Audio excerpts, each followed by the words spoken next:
ओम नमो नारायण।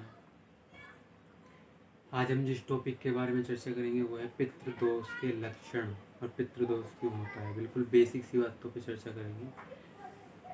जो लक्षण होते हैं पितृदोष के, उनमें से उसकी हम बारे में चर्चा करेंगे। जैसे कि पितृदोष का एक लक्षण, अगर आपकी कुंडली में पितृदोष है, उसका लक्षण आपको देखने को मिलेगा कि खाने में बालों का निकलना।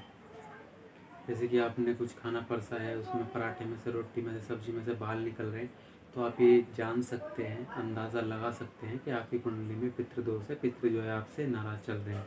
इसके अलावा घर में बदबू आना।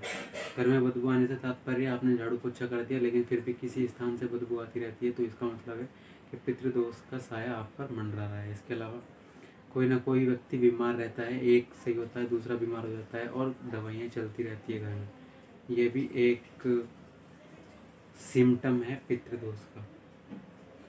इसके अलावा किसी व्यक्ति की शादी नहीं होती है परिवार में, कोई व्यक्ति कुंवारा रह जाता है या होती भी है तो बिना कुछ 1-2 दिन में ही डिस्ट्रॉय हो जाती है या टूट जाती है, तो ये भी एक पितृदोष का लक्षण है।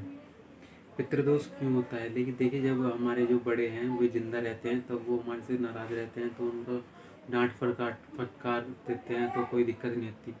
लेकिन जब आत्मा बन जाती है, आत्मा नाराज़ होती है, पिंडदान नहीं करा हमने, श्राद्ध सही से नहीं करे, वेद पुराण हमें किसी ने पढ़ाई नहीं, ना हमारे पूर्वजों ने पढ़ाए, और जब हमारे पूर्वज मरते हैं तो वे आत्मा बनते हैं। आत्मा जब क्रोध दृष्टि से देखती है तो वो जीवन पर बहुत गहरा प्रभाव पड़ता है। कई तो लेके मेहनत करते रहते हैं, मजदूरों की तरह मेहनत कर रहे हैं लेकिन कुछ नहीं मिल रहा, तो पितृदोष कहीं ना कहीं आपका जो किस्मत पे अड़ंगा लगाया जा रहा है।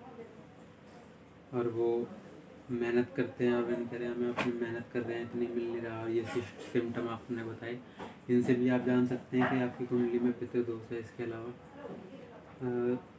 जब जिंदा रहते हैं तो डांट प्रकार के वो शांत हो जाते हैं, लेकिन मरने के बाद भी अगर आप कुछ ऐसे कार्य करते हैं या पिंडदान नहीं करते हैं, श्राद्ध सही से नहीं करते हैं, उनको भोजन प्राप्त नहीं होता है और फिर वो आपको गुस्से की दृष्टि से देखते हैं तो आपके जीवन को प्रभाव पड़ता है। लेकिन गलती आपकी भी नहीं है, आपको ना वेद का पता है ना पुराण का पता है, आपको किसी ने पढ़ाया ही नहीं। पैदा होते स्कूल चले गए, स्कूल के बाद नौकरी चले गए, नौकरी के बाद वो, तो इन क्षेत्रों में आपका कोई जानकारी नहीं है। तो लेकिन कलयुग के लोगों को काफ़ी छूट भी है, नाम है, जो भगवान की शरण में है उनकी रक्षा तो स्वयं श्री हरि करते हैं, जो भगवान की शरण में है। इसके अलावा जो संसारिक कार्यों में लिप्त हैं, धार्मिक कार्यों से पूरे बचे फिर रहे हैं, पितृदोष लिए फिर रहे हैं कुंडली में, तो ये सिम्टम देख के और मेहनत करते रहिए, मिलना मिलाना कुछ है नहीं। इस तरह आप जान सकते हैं कि पितृदोष के क्या लक्षण हैं, क्यों होता है पितृदोष।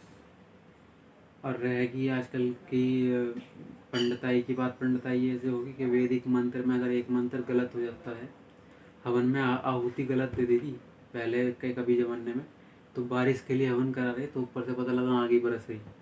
इतना काम गलत वैदिक मंत्र से होता है। गलत वैदिक मंत्र अगर हो तो कार्य उल्टा हो जाता है। तो पहले समय में ये था, आपके समय में कुछ है ही नहीं, अब तो बस रट्टाफिकेशन चल रही है।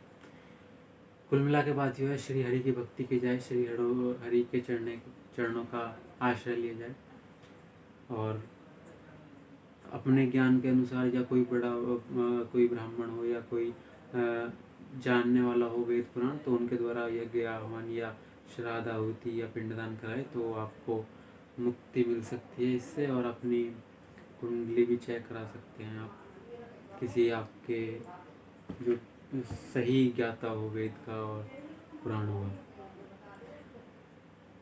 बहुत बहुत धन्यवाद। श्री हरि हृदय में वास करें और भक्ति के मार्ग पर हम आगे बढ़ें। ओम नमो नारायण।